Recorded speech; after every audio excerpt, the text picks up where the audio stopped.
Hey guys, welcome back. One thing I have noticed about my channel is that our tillage videos are very popular.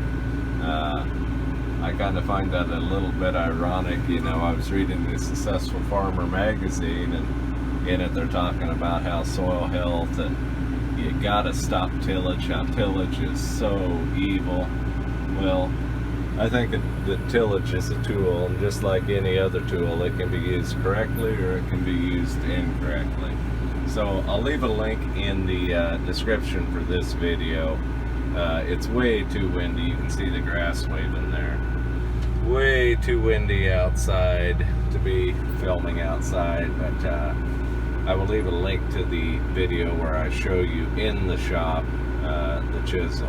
But what we're doing here is we have a 10-year-old stand of alfalfa, and you're looking down at the alfalfa and you're saying, boy, there's not much alfalfa there. Well, frost keeps coming and burning the alfalfa off a little bit, and since this is a 10-year-old stand, the bug population has built up in this field, and so every time the alfalfa gets stressed a little bit, the weevils or whatever eat on it. But it was time for this alfalfa to get torn up, and so we're gonna tear it up. I am ripping this with the chisel, and I'm doing it on the contour here.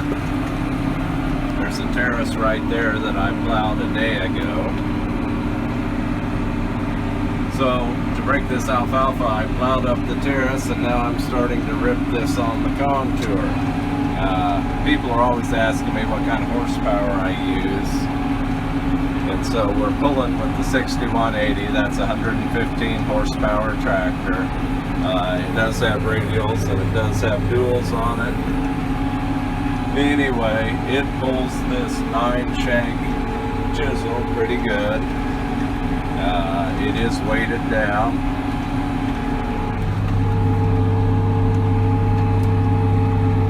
So I don't have my wife with me filming and holding the camera. It's a little bit harder when I'm doing it myself, but that is what we are doing, and we are ripping this field on the contour. It's not a very big field. I think it's about 9 acres, and it has one terrace here to keep the water off of the terraces below it. The terraces below it are where we had the problem with dicamba last year.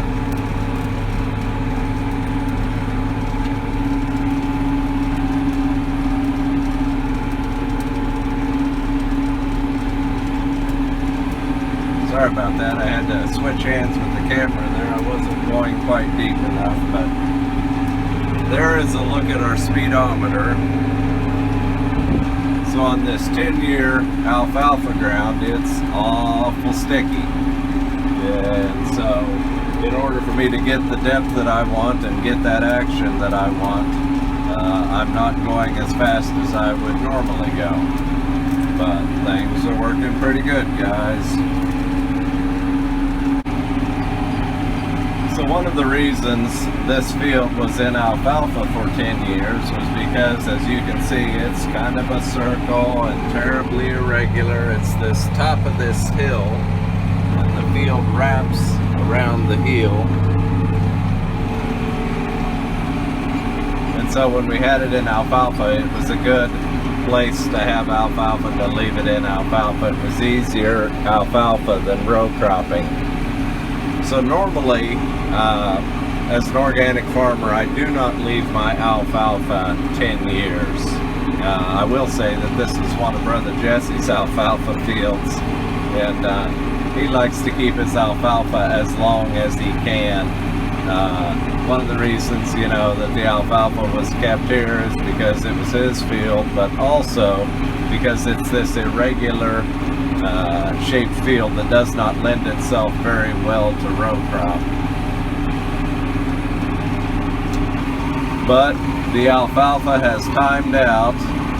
The preference, I would say the preference, you know, on alfalfa would be to leave it to 5 years, maybe 6 and 7 if the stand was still vigorous and, you know, you were not having problems with the stand or the bugs. It's a good thing to rotate alfalfa. I think that alfalfa, you know, it puts lots of nitrogen in the ground, but it is hard on the ground. Alfalfa is a heavy feeder of soil nutrition, and so you're probably better off to leave the alfalfa in for a shorter period of time. There, we went through that low area.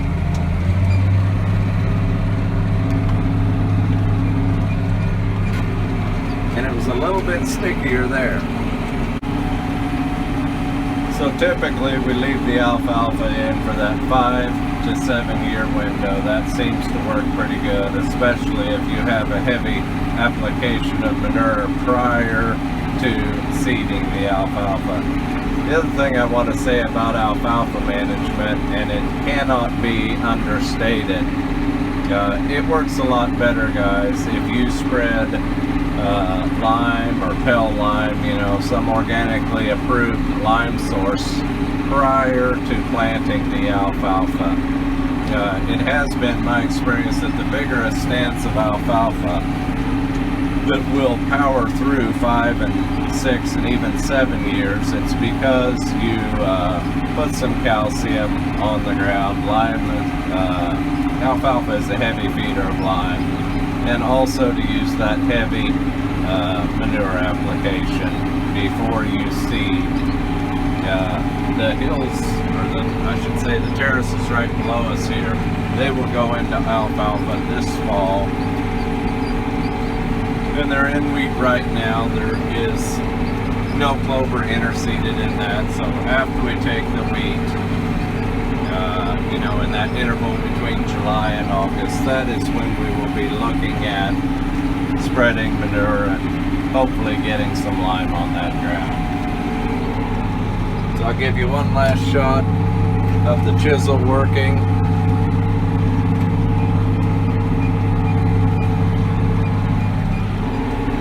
And I guess the final point would be, I am not going to plow this hill. We are starting to trend a little bit drier, and I'm not going to run the risk of drying this soil out that much. So the plan here is to chisel the ground like this, let it dry for a day, and I will probably be back with the disc. So I will do one pass with the chisel, one with the disc, and then the ground will be in good enough condition to elevate and plant. Thanks, guys.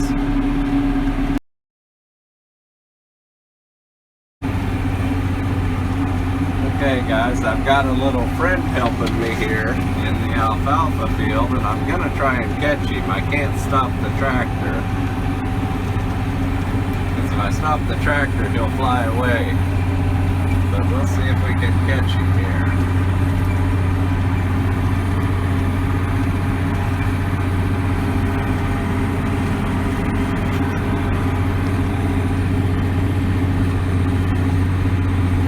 Oh, he's a pretty little feller.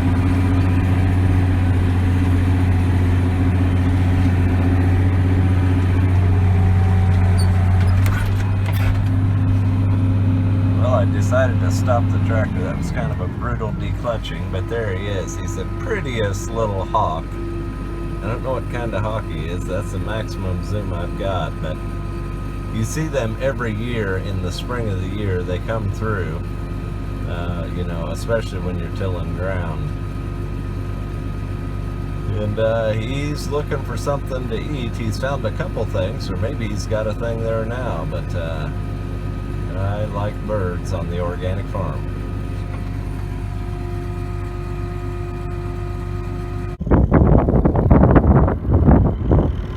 I don't know how that'll turn out, but I did stop the tractor there, and he did stay for a little bit, and I got a couple closer shots of him. Now that I have finally finished the field, guys, apparently the hawks figured out I was here, and now I have 4 of them. There's one there on the ground, and there's one there in that tree, and one flying up in the air, and one all the way down sulking in the other tree. Boy, they sure are pretty hawks, whatever they are. I wish I could identify them, but they sure are pretty little fellers. Okay, guys. guys, welcome back. We're back in the alfalfa field. It is a day later. And I'll stop here just a second. We had a real nice freeze last night. See if I can zoom up on that ground a little bit. So that was what was left after chiseling. And now we are disking. And we have the disc set. Let me get started again here. I like the way once we did the initial break, now I'm not even running in four-wheel drive. And I do have the disc set deep. She's running probably about 4 inches. Not quite as deep as the chisel rips. But I do like the way on this alfalfa ground, once you open that surface up a little bit with the chisel and allow it to dry, the disc just bites in perfectly. There's the view of the disc working.